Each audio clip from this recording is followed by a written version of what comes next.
Dobro jutro in prav lepo pozdravljeni še na drugem dnevu simpozija slovenskih raziskovalcev v tujini. Danes nas po pozdravnih nagovorih čakajo še trije izredno zanimivi paneli. Med kosilom pa bomo imeli priložnost prisluhniti predstavitev novega zakona o znanstveno-raziskovalni inovacijski dejavnosti, ki jo bo imel dr. Tomaž Poh. Dan pa bomo kakor včeraj zaključili z mreženjem na spletni platformi Gather. Besedo pa sedaj predajam doktorici Heleni Jaklič, ministrici Urada Vlade Republike Slovenije za zamejce in Slovence po svetu. Izvolite.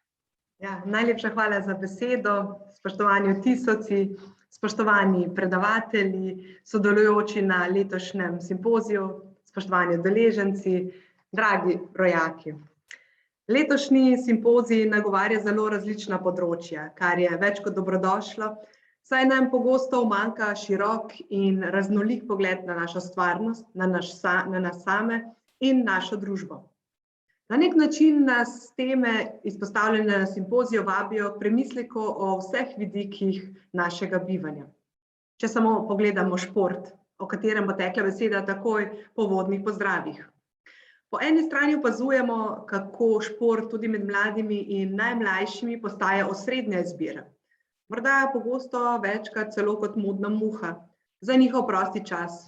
Pogosto tudi na račun tistih nalog in obveznosti, ki bi morale biti v središču. Pridobivanje znanja v šoli ali tako drugače. Po drugi strani pa se tako malo gibamo, kot še nikoli v zgodovini človeštva.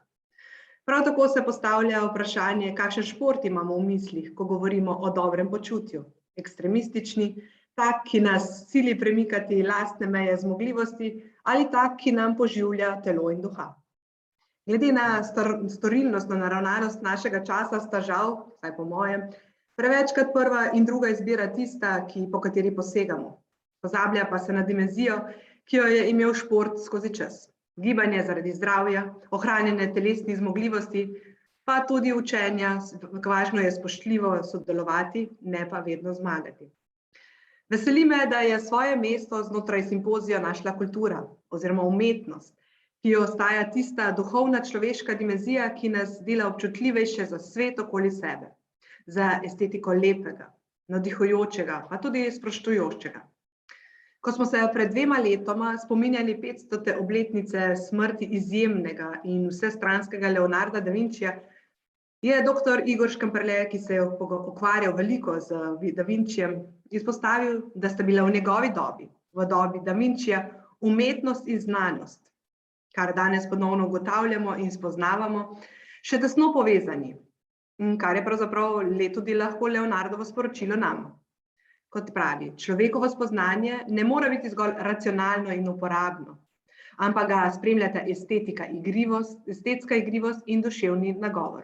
Do narave in sveta ne moramo biti le gospodovalni uporabniki, ampak si z vsemi biti, od mineralov do živali in bogov. Ta svet delimo in smo zanj vzajemno odgovorni, ter soodgovorni. Ko torej razmišljamo o trajnosti, umetnosti in oblikovanju, velja premišljevati tudi to dimenzijo. Prav tako velja pozdraviti čas, ki ga boste v današnjem drugem dnevu namenili premisleku o spremembah, ki se dogajajo na finančnih trgih. Verjetno že vsi slutimo, mnogi, še posebej v tisti, ki ste po svetu in ste vključeni v različne izzive, pa tudi zelo konkretno ugotavljate, različne poslovne izzive zelo konkretno ugotavljate in tudi sami ugotavljamo, da se svet bistveno spreminja. Verjetno še nikoli v zgodovini s tako naglico, kot se to dogaja danes. Situacija s pandemijo pa je te procese, kot se zdi, še pospešila.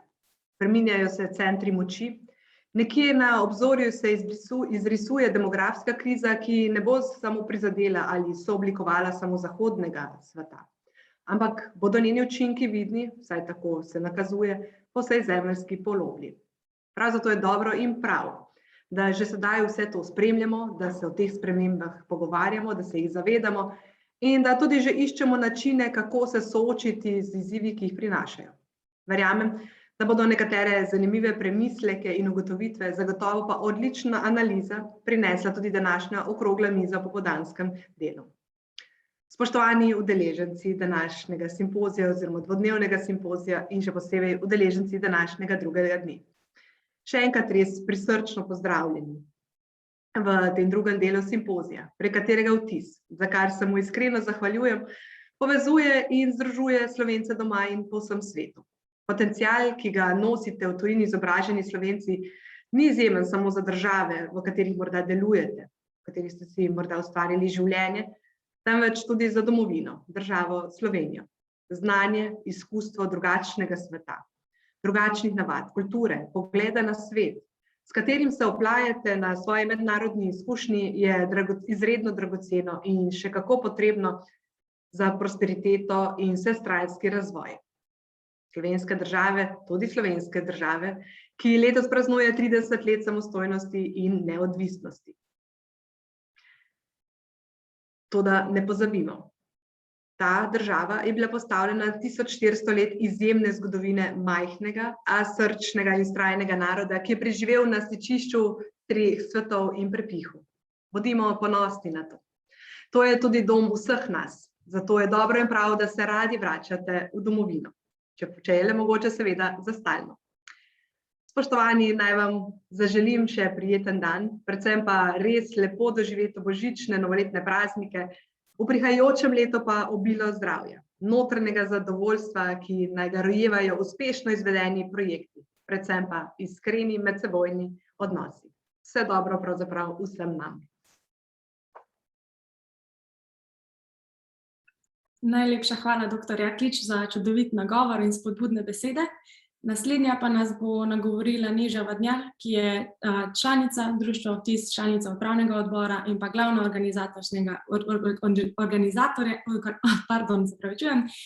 organizatorka letošnjega Vtis simpozija. Izvoli. Dobro jutro in dober dan še iz moje strani. Najprej hvala gospe ministrici dr. Jaklič za ta prijazni nagovor.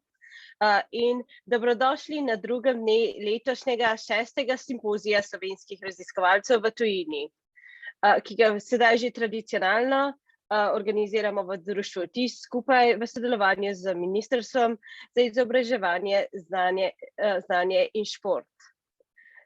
Kot sem omenila, je simpozij že eden najbolj tradicionalnih dogodkov našega društva in res me veseli, da je pravzaprav še vedno tako predstavlja našo misijo. V Vtisu pravimo, da je naša misija zmanjševanje razdalje med Slovenijo in tujino.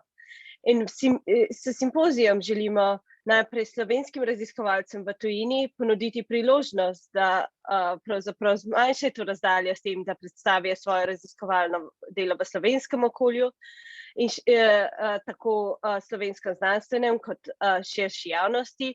Prav tako pa povabimo slovenske raziskovalce in profesorje v Sloveniji, da predsedujejo našim interdisciplinarnim panelom in upamo, da to spodbuja še več novih priložnosti za povezovanje med slovenskimi strokovnjaki, delujočimi v Sloveniji in v tujini. Letos smo na včerajšnjem dnevu že slišali zelo zanimive predstavitve iz molekularnega slikanja in modela človeške fiziologije in res je bilo neverjetno in super slišati toliko entuziazma iz strani slovenskih raziskovalcev v tujini, kot tudi predsedujočih. Res upam, da bojo včerajšnje in tako kot današnje predstavitve vodile do novih povezovanj in sodelovanj. Tudi danes nas, kot omenjajo, čakajo zelo zanimivi paneli, malo bolj odmaknjeni od naravoslovno usmerjenega včerajšnjega, saj bomo govorili o športu in dobrem počutju, trajnosti v umetnosti in oblikovanju ter spremembah na finančnih trgih. Res najlepša hvala vsem govorcem in predsedujočim, da so sprejeli naše vabilo za sodelovanje na letošnjem simpoziju. Letos se nam predstavlja 15 govorcev iz 7 različnih držav in tako se v naše skupno število strokovnjakov in strokovnjakinj, ki so se predstavili na simpoziju, dviga že na 96. Naslednje leto bomo, upam, da tako prišli preko 100.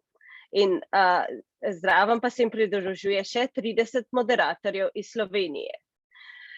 Všeč mi je, da je tudi letos udeležba tako visoka, saj smo skupno privabili v vseh letih že preko 600 obiskovalcev. Upam, da bo današnji dan zanimiv. Na koncu bi se zahvalila še Ministrstvu za izobraževanje, znanje in šport za soorganizacijo, posebno Titu Neubergerju in Uršuli Konečnik, ki sta osebno sodelovala pri organizaciji in izbiri govorcev. Najlepši hvala pa gre vsem prostovoljcem letošnjega simpozija, ki so izbrali letošnje teme in govorce in poskrbeli za tako zanimiva 2 dni. Polona Šafarič-Tepeš, Aleksandra Pekošak, Boštjan Vihar, Neža Ribarič, Katarina Kmet in Petra Avbar. Brez vas ta dogodek ne bi bil možen. Res hvala. In največji hvala pa gre Manci Kunaver, katero govorci in predsedujoči poznajo vseh mailov, ki vam jih je poslala. In res brez Mance ta dogodek ne bi bil mogoč. Kontaktirala je govorce, pripravljala program, oglaševala dogodek in še bi lahko naštevali. Manca, hvala. In nazadnje seveda hvala vam, udeležencem, ki ste se nam pridružili danes in upam, da se naslednje leto končno spet vidimo v živo v malo boljši situaciji.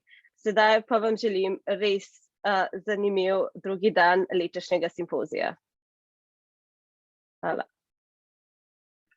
Najlepša hvala, Neža, za čudovit uvodni nagovor. Sedaj pa po programu nadaljujemo s prvim današnjim panelom, in sicer panel Šport za dobro počutje. Še enkrat bi opomnila vse poslušalce, da je možno vaša vprašanja zastaviti v Q&A in jih bo potem moderator naslovil na primerne govornike. Tako da bi besedo sedaj predala moderatorju Vojkotu Vučkoviču.